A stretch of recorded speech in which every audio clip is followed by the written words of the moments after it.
दोस्तों, आज मैं अपने एपिसोड साहित्य सोनकर सौमित्र में अपने खटीक बिरादरी पे बात करना चाहूँ।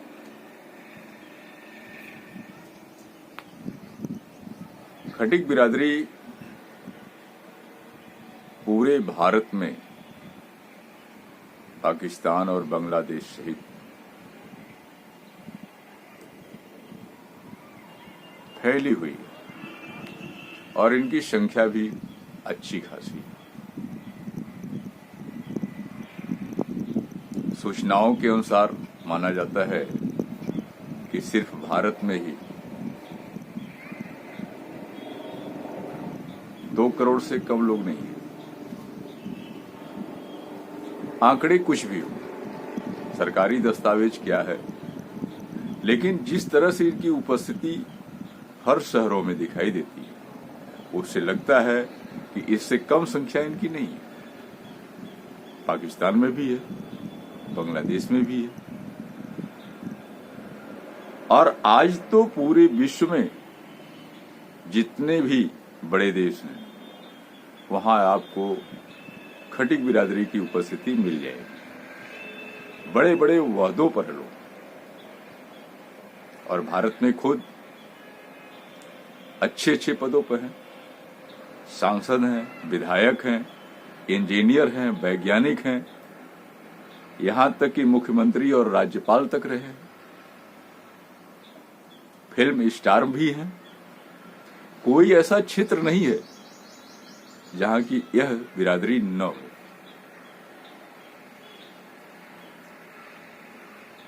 इस खटीक बिरादरी के संबंध में बहुत सारे चैनल्स हैं, बहुत सारे विद्वान हैं, बहुत सी पुस्तकें भी सामने आई हैं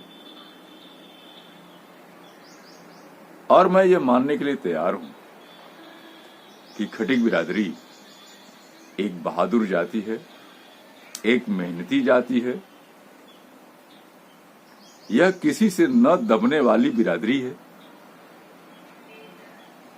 और हर हालत में परिश्रम से कमाकर आगे बढ़ने में विश्वास रखती है। इसमें कोई दो राय नहीं। लेकिन जहां तक इसके अस्तित्व और उत्पत्ति की बात है, इस पर बहुत से मतभेद सामने दिखते हैं। कुछ विद्वान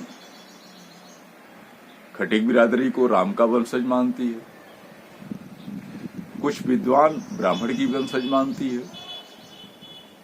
कुछ कहीं से मानती है, कुछ कहीं से मानती है। और यहां तक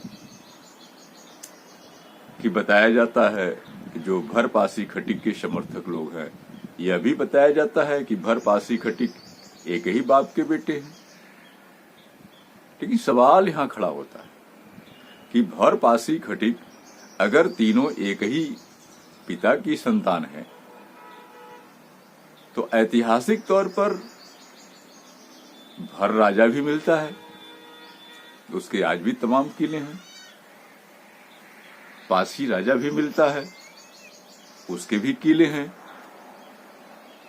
लेकिन खटीक बिरादरी का जो ऐतिहासिक रूप से दर्ज हो, मुझे तो नहीं पता चलता कि यह राजा भी रहे हैं। जरूर राजाओं ने इनका प्रयोग किया है, क्योंकि ये बलशाली और शक्तिशाली हुआ करते हैं और मुख्य रूप से इनका उपयोग शिकार करने के रूप में किया गया है। यहां तक कि साक्ष्य मिलते हैं कि यज्ञों में भी इनका ही प्रयोग होता था जब बलि की बात आती थी, चाहे वो बड़ा से बड़ा जानवर हो या कोई भी। इसी तरह की और भी बातें हैं। इस खटीक बिरादरी में 2 तरह के मुख्य रूप से विचार सामने हैं। एक खटीक बिरादरी अपने को सूर्यवंशी कहती है और दूसरा सोनवंशी कहती है। और यहां भी मनवादी व्यवस्था के अनुसार सूर्यवंशी जो अपने को बहुत ऊंचा समझते हैं और सोनवंशी को थोड़ा नीचे समझते हैं। आप सीधे देखिए, सूर्यवंशी का कहना है कि ये सुअर पालते हैं, इसलिए उनसे शादी विवाह तमाम सारी चीजों में दूरियां हैं। हालांकि आज थोड़ा कम हुई है, हो रही है शादियां, संबंध हो रहे हैं, लेकिन विचार यही। और मनुस्मृति के अनुसार जो परिश्रम करता है, जो अपने कार्य के अनुसार आगे बढ़ता है, उसको सब नीचे स्थान पर रखा जाता है, और जो हराम का माल उड़ाता है वो ऊंचे स्थान पर बना रहता है। अगर हम मान लें कि मुगल साम्राज्य के समय, जैसा कि संघियों का कहना है, उनके पुस्तकों में, उनके द्वारा लिखी हुई पुस्तकों में फैलाया जा रहा है, अगर उस बात को हम मान लें कि हिंदू जातियों की रक्षा करने में खटिक ने महत्वपूर्ण भूमिका अदा की है, जिसमें सोनवंशी खटिक जिसे बता दिया गया है, वह सुअर पालन करके आक्रांताओं से, मुस्लिम आक्रांताओं से धर्म परिवर्तन को रोकने का काम किया।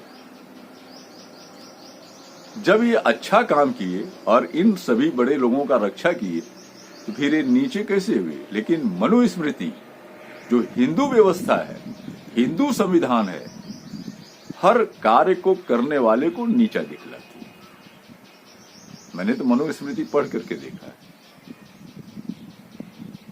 जहां हर कार्य करने वाला निचले पायदान पर है, और इन निचले पायदानों के कंधे पर रख करके ऊंचा दिखने वाला अपने को बहुत ऊंचा समझ रहा है, और है भी, बना हुआ है समाज में। यह एक समस्या है। और मैं ये भी देखता हूं कि भारत की समस्त जातियों एक यूनिटी बहुत मजबूत ढंग से है, लेकिन हमारे खटिक बिरादरी के बीच में नहीं है। कहीं न कहीं कुछ दूरियां हैं, हजारों इसके संगठन हैं, और उसके अपने अपने भेद हैं। कोई कुछ कहता है, कोई कुछ कहता है। इस पर भी विचार करने की आवश्यकता है। क्यों ऐसा है कि कोई ब्राह्मण का वंशज मानता है, कोई क्षत्रिय का वंशज मानता है, कोई राम का वंशज मानता है, कोई परशुराम का वंशज मानता है? क्या मतलब है? कहीं न कहीं है, लेकिन ऐसी कोई ऐतिहासिक पुस्तक नहीं है जहां से इसका विस्तार अच्छे ढंग से समझ में आ सके। मेरी कोशिश है कि मैं आपको इस विषय में क्रमशः अच्छी जानकारियां जो हमें प्राप्त हो देते रहें। इसके संत भी हैं, इसके अन्य लोग भी हैं, लेकिन यदि एक बात मैं मान लूं कि ये परशुराम के वंशज हैं या राम के वंशज हैं, तो ये सारे वंशज आर्य माने जाते हैं,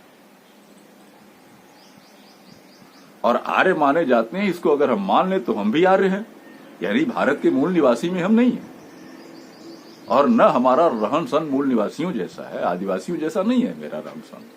हम सारे हिंदू देवी देवताओं को ही मानते हैं, सारे हिंदू त्योहार भी मनाते हैं। तो सवाल सीधे सीधे है, हम यहाँ के मूल निवासी नहीं है भारत के। अगर हैं तो उन आर्यों के साथ हैं। अगर ऐतिहासिक तौर पर जो तमाम सारी बातें आती है, अगर उसको मान लें, तो आर्य तो स्वभावतः बाहर से आए हैं।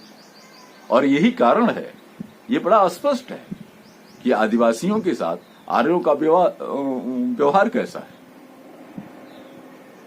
और उस आर्यों में भी हम अगर आर्य हैं, तो फिर हमको इस स्थान पर क्यों रखा गया है? यहाँ के तमाम सारे लोगों को क्यों रखा गया है ऐसा? तो यह एक सवाल है। आने वाले समय में मेरा विचार एक पुस्तक लिखने पर भी है। तमाम सारी जानकारियां मैं एकत्रित कर रहा हूं, और मेरे भाई अगर कोई अच्छी जानकारी रखता है, कोई खटिक के विषय में या खटिक की उत्पत्ति के विषय में या ऐतिहासिक तौर पर जानता है, तो हमारे व्हाट्सएप पे डाल सकता है। तो मैं यह आपको इसलिए इस बिरादरी पर आया हूं कि सचेत तरीके से हम आप सोचें और एक फ्रंट पर रहें ताकि हम अपना खोया हक हकूक प्राप्त भी कर सकें। आ रहे हैं तब भी, अना रहे हैं तब। तो मैं आज की बात इसी समाप्त करता हूं। फिर अगली बात फिर अगले एपिसोड में आपको डालूंगा। इसी के साथ आप सभी लोगों को मेरा प्रणाम, नमस्कार, धन्यवाद।